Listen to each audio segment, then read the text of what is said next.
the unit circle. In this lesson we're going to look at how we extend the definition of the sine, the cosine and the tangent to angles beyond 90 degrees. Clearly the basic definition we saw in an earlier lesson only works in right angled triangles and therefore only works for acute angles. But clearly angles can be any size. So how do we do it?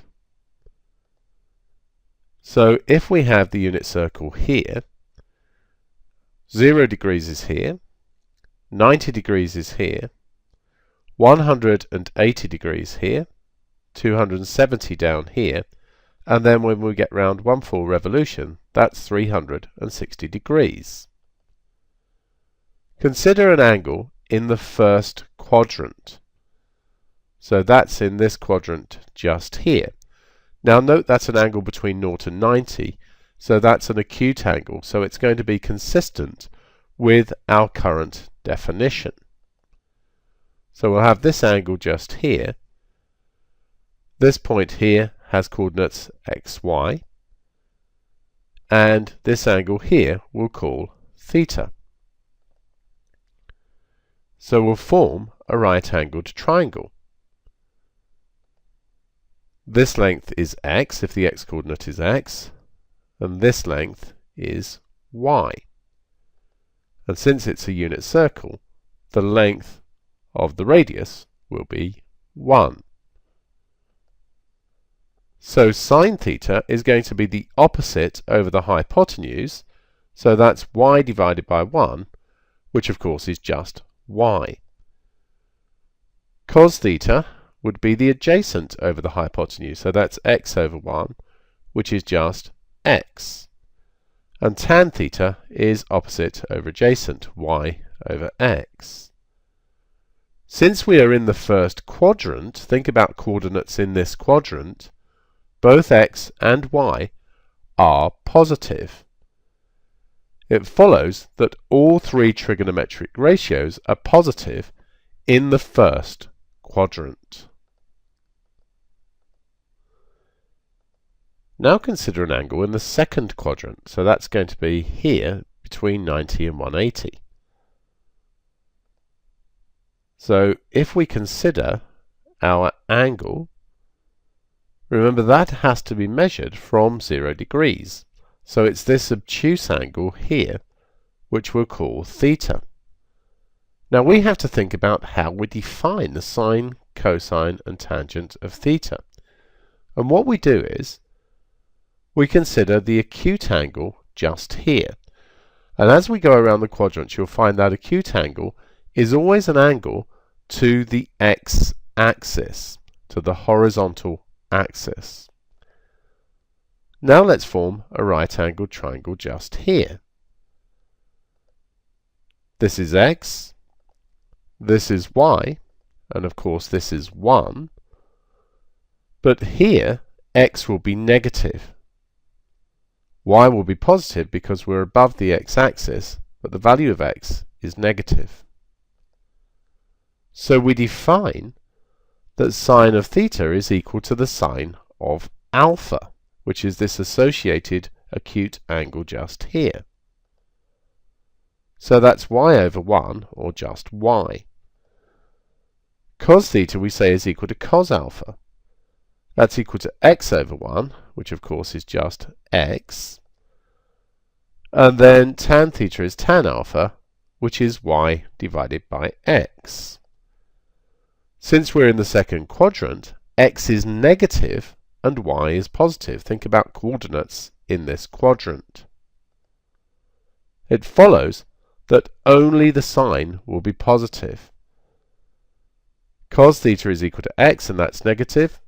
Tan theta is y over x, y is positive, x is negative, so overall this is negative. So only the sine is positive. Now we're going to consider an angle in the third quadrant. So that's going to be around here. Remember, we have to measure from 0, and angles are measured anti-clockwise. So we're talking about theta being this angle here. Again, the associated acute angle has to be to the x-axis. So in this case it's going to come back from the red line to the x-axis like that. I'm going to call it beta. And once again we form a right-angled triangle. This length is x, this one is y, and of course the radius is 1. We define sine theta to be equal to sine beta, which is y over 1, or just y. Cos theta is cos beta, which is x over 1, or just x. And then tan theta is tan beta, which is y over x. Since we're in the third quadrant, both x and y are negative. Think about coordinates down here. It follows that only the tangent is positive. We know that y is negative, so sine theta will be negative. X is negative, so cos theta will be negative. And tan theta is y over x. Now if they're both negative, negative divided by negative is positive. Now finally we'll consider the fourth quadrant. So the fourth quadrant is down here. So the angle again has to be measured anti-clockwise from 0. So theta is this angle here, this reflex angle. The associated acute angle is always acute, obviously, but it's always to the x-axis. I'm going to call this one gamma. And then in the same way we'll form a right-angled triangle like so. This is x, this is y, and of course the radius is 1. We define sine theta to be sine gamma, which is y over 1, or just y. Cos theta is cos gamma, which is x over 1, or just x. And tan theta is tan gamma, which is y over x. Since we're in the fourth quadrant, x is positive and y is negative. Think about coordinates down here. It follows that only the cosine is positive, because that's x. Y, of course, is negative, and here we have negative divided by positive, which is going to be negative. This can all be encapsulated in the cast diagram. So, if we have the unit circle once again just here,